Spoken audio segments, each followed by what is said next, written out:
King in Black 2 дугаар хэсэг та бүхэнд хүрэхэд бэлэн боллоо. Удаан хүлээлгсэн бол хүлцэл өчье. За тэгээд энэ дугаарын ивент итгэгчийн сурчлагааг үзээд комик руугаа орцгоё. Ara Sparkling-ус цоошин савлгаатай бол шинжлэгдсэнийг мэдсэн үү? Энэхүү ус нь химийн гаралтай сахар орлуулагч огт ашигладаггүй. Байгалийн стевен авчаас гаргаж авсан хамгийн эрүү сахар орлуулагч ашигладаг ус юм. Тиймээс сахар ихтэй будагтай ундааны оронд олон төрлийн амтны сонголттой Ara Sparkling-ус хамгийн эрүүл бас хамгийн зөв сонголт байх болно. Та бүхэн Ara Sparkling-ус аваад бичлэгээ үргэлжлүүлэн үзээрэй. Наал эдийг байшингаас шийтгэхэд түүний бие машин дээр хүчтэй унаж хүнд бэртэл авсан ч түүний сүнс эцэс төгсгөлгүй харанхуй руу унсаар байлаа. Харин энэхүү харанхуй намаг мэт орон зай эдигийн хувьд танил байсан юм. Түүний оюухан балартаж эхлэх үед хин нэгэн брокемен түүнийг дуудаж эдийг сэрээдэг. Эдиг энэ тухайн орж доош хартал тэрхүү дуу хоолойг сонсохч хэнийг ч олж харсангүй. Саруул ухаантай болсон эдигийн сүнс нүдэн анин доош унахгүй байх дээр төвлөрч ахин нүдэн нэхэд аль хэдийн газарсан байлаа. Харин түүний өмнө Rex зогсож байх ба түүнийг хурдан босч ажилдаа орохыг шаардна. Хот тэр чигтээ яг л 5 мэд симбиотоор дүүрч тэнгэрт амьжигтай симбиотлуунууд нисч байлаа. Нэгэн лөө хүмүүс рүү дарж эхлэхэд Эди тэднийг аврахаар гүйсэн ч тэднийг нэвт гардаг. Юу болоод байгааг ойлгоогүй ч хүмүүс рүү дарж байсан лууны өдөөс Эди гүйхэд Rex түүнийг зогсохыг тушаан орилж байлаа. Луу түүний биеийг нэвтлэн гарах үед Эди яг л биеийн тасарч байгаа мэт маш их өвдөлтийг мэдэрсэн ч нүдэн нэх үед Rexтэй хамт ухаангүй игнэн зогссон олон мянган хүмүүс дунд сэрхэн дээр. Энэ газар бол түүний нэвтрхийг оролдож байсан голомт байлаа. Харин тэдгээр дүүжлэгдэн жагсан хүмүүс бол симбиотод эзэмдүүлсэн, өөрөөр хэлбэл наалын удирдлаганд орсон хүмүүс. Тэдэн дунд өшөө авагчид, X хүмүүс, гайхамшигт дөрүүгээд супер баатрууд ч бас байлаа. Эди өөрийгөө яах ёстойг мэдэхгүй бухимдахад Rex түнд хийж чадах зүйл байхгүйг сануулна. Харин Эди өөрийгөө тэднийг аварч чадах байсан хэмээн уурлаж хүүдэрээ буцан очих хэрэгтэйг хэлв. Гэвч Rex түүнийг бодит бус, кодекс буюу дурсамж болсон сануулна.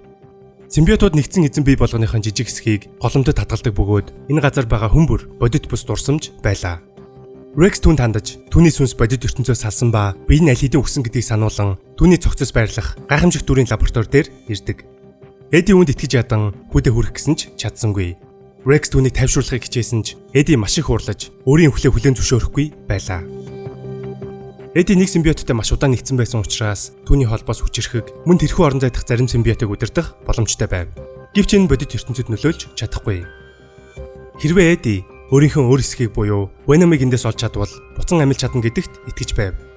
Rex энэ бүхэн боломжтой байж магадгүй хэлж түүний өөр хэсгийг олохоос илүү өөр том асуудал байгааг түүнд хэлдэг.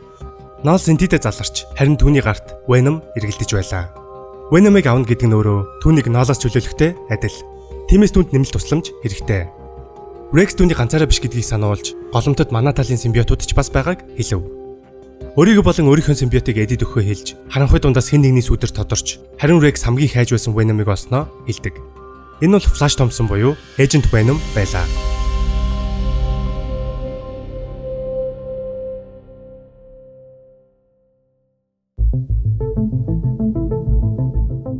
Дэлн аавынхаа зохицын хажууд гашуудан уйлна. Харин лабораторийн гадна Blade ба түүний цуглуулсан цус орогчид нэмээд Sue-нар симбиот мангасуудтай тулдаж байлаа. Sue Reed Richards-ыг хурдлагыг шаардаж тэдэнд нэмэлт хүч хэрэгтэй байгааг хэлдэг. Харин Reed Richards Dylan руу иргэн харж тэдэнд үлдсэн цорын ганц найдвар түүний гэдэгт итгэнэ. Spider-Man Dylan-ыг заавал оролцох шаардлагагүй хэлж харин Reed болон Wolverine-нар бусад амьд үлдсэн баатруудад хандан Dylan-ыг хамгаалахыг тушаав. Учир нь тэднийг бусад баатруудыг чөлөөлж чадах цор ганц хүн Dylan гэдэгт итгэж байсан юм. Харин Dylan нулимсан арчин хин нэгнийг өвдөх хэрэгтэй хэлж хүчээ идэвхжүүлнэ. Spidey Wolverine Sue-нар урд гаранд довтолж замаа цэвэрлэн харин тэдний ард Dylan гим зэмгүй хүмүүсийн биеэс симбиотуудыг салгаж эхлэв. Энэ үед Ахмад Америк гарч ирэн Dylan руу бамбаага шийтгэхэд Dylan бамбаагийн зогсоон барьж харин Ахмад түүн рүү үсрэн дайрахад түүний биеэс симбиотыг салгаж устгадаг. Үнийг мэдэрсэн Наал хайж байсан зүйлээ олхон тэр. Наал шууд түүнийг барихаар аврах том симбиотгоор явуулахад тэрхүү гарыг аянга нэргэж харин Наалд энэ хүч чадал дэндүү танил байлаа. Энэ бол түүний симбиотлуутай олон зуун жилийн өмнө тулдаж байсан аянгийн бурхан Thor байсан юм. Thor Dylan-ыг хамгаалж харин Dylan хүмүүсийн биеэ симбиотуудыг салгана. Ингээд аянгийн бурханы чадвар түүнд хамгийн том тусыг хүргэж байлаа. Хүүхдүүдийг нь устгаж буй гэрлийн хүчтэй дайчдад Наал маш их хилэгнэж өөрийн биеэр тэдэнтэй тулдахаар газардна. Харин Thor түүнийг нуугдалгүй ашгүй нэгэн гарч ирсэнд баярлаж, цогтуу байхдаа түүний л угсдагсан сануулan түн рүү дарж эхэлдэг. Харин Наал түүнийг бяцхан бурхан хэмээн дуудаж, өөрийгөө харанхуй бурхан гэдгийг сануулхад Тор шууд л яриг нь зогсоож түүн рүү дарж эхлэв. Гэсэн ч Наал түүнээс бултаж, аянгийн бурханг газарт буулган авдаг. Дийлэн түүнд туслахаар очсон ч Наал түүнийг түлхэн симбиотоор дүүрсэн газар унгана. Хитрхи их симбиот байсан тул дийлэн тэднийг удирдах чадахгүй байдалд бүрхэн тэр. Тор Наалын гараас мултарч, Наалч дэндүү хүчрхэг байлаа. Тэрээр дэлхийг аль хэдийн өөрийнх нь мэдлд орсон ба түүнийг хинч зогсоож чадахгүй гэхэд Тор Мидгардыг өөрийн хамгаалтанд байдгийг сануулсан Мьёлнирыг хүчээрээ зинэглэн байлаа. Энэхүү дайралтаас үүдэж Наалын ирүү тасран ундаг. Гэтэл тэнгэрт чанга чимээ гарч Тор дээш хартал Селестиалуудын нүд гэрэлтэж хот руу дайрахад бэлдэж байлаа. Дайралтаас өмнө Тор тэнгэрт төрж тэднийг зогсоох гэсэн ч Наал симбиот илт бүтээн түүний цэжиг нэвцүүлдэг. Харин Наал Тор тандаж Бол Блакийн өвдөлтийг сануулan бүтээгчийн гарт амиа алдах нь нэр төрийн хэрэг болохыг түүнд хэлв. Үнийг харсан Рид Торыг алдсан тул шин төлөвлөгөө хэрэгтэй гэлж 22 Селестиалтай хэрхэн тулдах дээр сандарч байлаа. Гэтэл нөгөө талд өөр нэгэн гоцхоонт нь Тони Старк үүнд арай тайвнаар хандаж өөрийн болгосон симбиотлуудаагаа Селестиал дээр очиж нэгнийх нь биеийг удирдлагандаа аван өөрийн шинэ хуйгаа болгон удирдах эхэлдэг. Тони шууд л өөр Селестиалыг зөхөж хотод бурхтын хоорондох дулаан эхэлнэ. Харин газрын хөрсөн дээр Наал дийлэнг барьж түнд үлдсэн цорын ганц гэр бүл бол өөрийгөө гэдгийг хэлв. Нөгөө талд Тор цээжиндээс үлбүүлсэн симбиот илттэйгээ шархтайгаа тэмцэж байлаа.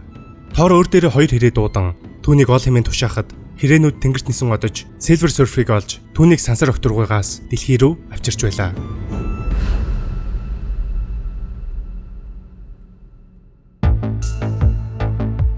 Тор ирэхээс өмнө баатар руу төлөвлөгөө боловсруулж байлаа. Питер дийлэн тандаж түүнийг сайн танихгүйч Эдид хүүг нь хамгаална гэдгийг амласан түүнд хэлнэ. Питер ч бас эцэг ихээ хайртай хүмүүсээ алдаж дэлхий сүрч байгаа мэт мэдрэмжийг авч байснаа хэлэн түүнийг тайвшруулахыг хичээнэ. Хорвын ертөнц үргэлжлэл биднийг унахыг хичээж хизээж зогсдоггүй. Үүний эсрэг зогсох хамгийн зөв зам бол хүнд цохилтонд бэлтгэж сайн сайхан зүйл болно гэдэгт найдах. Гэвч Питер шиг дийлэн шиг хүмүүст үнийг зогсоох хүч чадал байдаг нь сайн хэрэг. Тэм ч учраас Питер Супербаатарын амьдралыг сонгосноо хэлж дийлнийг үнд оролцохгүй байсан ч зүгээр гэдгийг түүнд хэлнэ.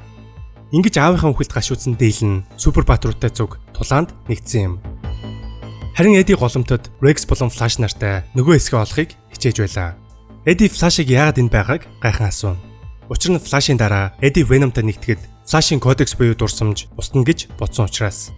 Гэтэл симбиоттой нэгдсэн хүмбэрийн дурсамж голомтод хадгалагддаг бөгөөд Флашыг үхсний дараа Веном Эдитэй нэгдсэн ч Флашийн кодекс голомтод хадгалагдсан юм. Тэд иргэн ажилдаа орж Эди ямар нэгэн зүйл буруу байгааг, Наал түүнтэй ямар нэгэн байдлаар холбоотой байгааг хэлнэ.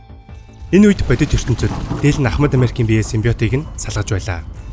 Харин голомтод байсан Супербаатарууд Наалын удирдлагаас гарч байгааг харсан Эди энэ бүхэн хүүгийнх нь хийж байгаа зүйл гэдгийг мэдэж байв. Үүгээрч зогсохгүй. Тэдний өмнө нэг нь хан бий болсон байх ба Эди хүүгээ Тортой хамт тулдаж байгааг, Наалыг өвтгөж байгааг харна. Тиймээс Наал удирдлага багахан алдаж энэхүү цоорхоо хан нэгдсэн байлаа. Rex Flash хоёр үүний цаана юу байгааг мэдэхгүй учраас айж байсан ч Эди хамгийн түрүүнд ханыг эвлэн гардаг. Гэтэл ханны цаана голомтын хамгийн төв хэсэг буюу ертөнц даяар байх бүх симбиотуудыг холбодог төв мэдрэлийн хэсэг нь байлаа.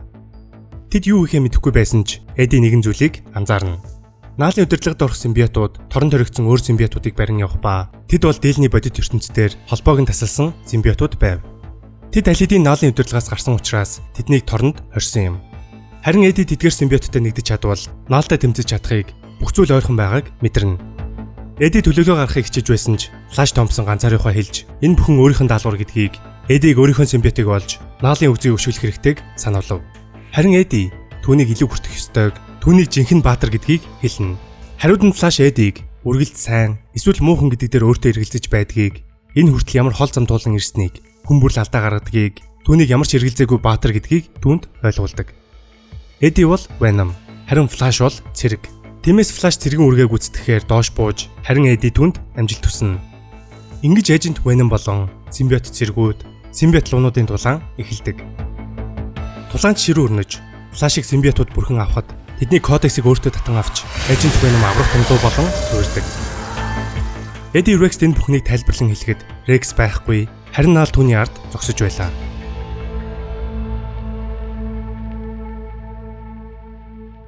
Дийлнийг асар их симбиотууд хүрээлсэн байв. Наалын хоолой түүнийг дуудаж, айх хэрэггүйг шимдэж байлаа.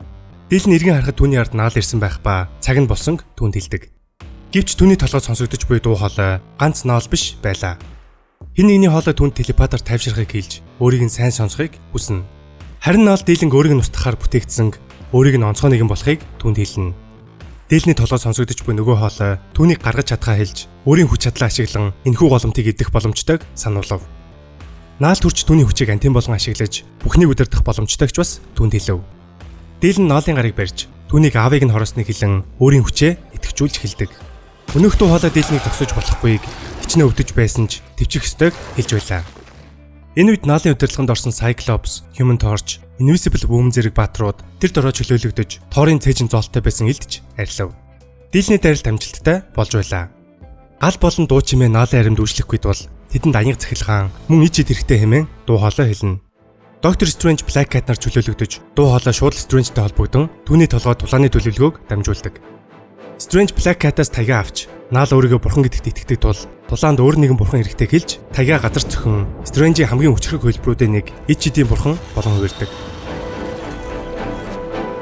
Телепат дуу хоолой Cyclops, Invisible Woman, Human Torch, ичидийн бурхан Strange, аянгийн бурхан Thor нарын бодлыг холбож дохио өгөхөд тэднийг зэрэг товлохыг тушаадаг.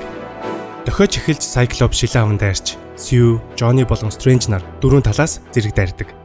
Тэд дайралтаа үргэлжлүүлэн наалыг хотын төв хэсэгт шахаж байлаа. Энэ үед 8 ор Black Tide-ыг чөлөөлөн ирсэн байх ба хотод далайн усыг урсгаж эхэлнэ. Харин Celestial-аар хуйгсан Tony өөр Celestial-тай тулаанаа үргэлжлүүлсээр байлаа. Хот бүхэлдээ усаар дүүрч дуу хоолой Thor, Storm нарыг эхлэхийг тушаахад аянга цахилгааны дайралтууд эхлэхэн дэр.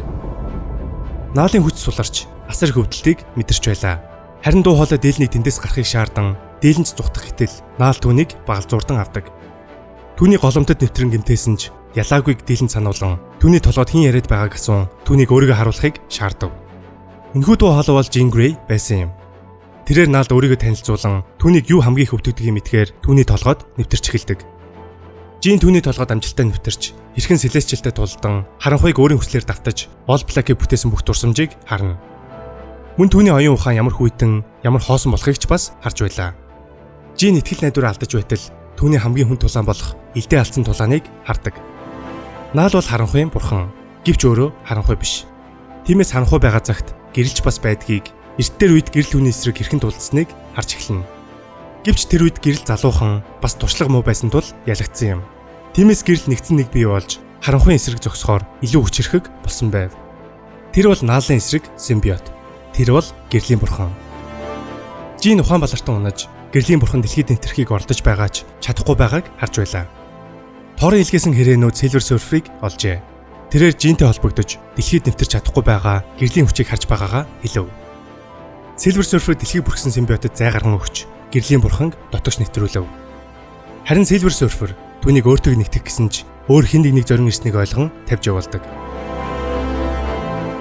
Харин тэрхүү гэрэл Eddie Brock-ийн цогцос болон Reed Richards-ийн байрлах лаборатори дээр очсон байв. Reed тэрхүү гэрлийг гартаа барин энергийн хүүсүүр нь яг л симбиотыг ажилтгийг тэрхүү гэрлийн бурхан гэдэгт байгаа зүйл тэдний аль хэдийн мэддэг зүйл болохыг ойлгоно. Тэд өмнө зүгээр л арай өөрөөр дууддаг байсан хэрэг. Энэ бол Captain Universe, өөрөөр Enigma Force. Харин түүний сонгосон хүн бол Eddie Brock. Тэр бол сонгогдсон нэгэн. За энэ үрээд Kingdom Black-ийн 2 дугаар хэсгээ өндөрлөе. Дараагийн хэсэг буюу 3 дугаар хэсэг бол энэхүү ивентийн төгсгөл байх болно. Хэрвээ бичлэг таалагдсан бол лайк, шеэр, subscribe барахаа бити мартаарай. Дараагийн бичлэгээр уулзцаая.